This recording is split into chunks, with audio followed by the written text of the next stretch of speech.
আজ বিকেলে আমি গিয়েছিলাম ছাদে। আকাশটা নরম কমলার মতো। হঠাৎ আমার চোখ পড়লো ছাদের এক কোণে। একটা ছায়া মূর্তি নড়ছে না, চুপচাপ দাঁড়িয়ে। আমি ভেবেছিলাম কাপড়ের ঝোল, কিন্তু ঠিক তখনই সেটা ধীরে ধীরে আমার দিকে ঘুরে তাকালো। কোনো মুখ নেই, শুধু ফাঁকা কালো চোখ।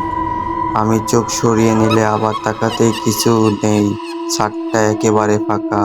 আমি একা ছাদে, কিন্তু নামার সময় পেছন থেকে কানে আসলো ফিসফিস শব্দ। সো হ্যালো এভরিওয়ান, এরকম ভৌতিক গল্প আপনাদের কাছে কেমন লাগে? যদি ভালো লাগে কমেন্টে বলবেন, নেক্সট ডে এরকম আরো ভিডিও দিব।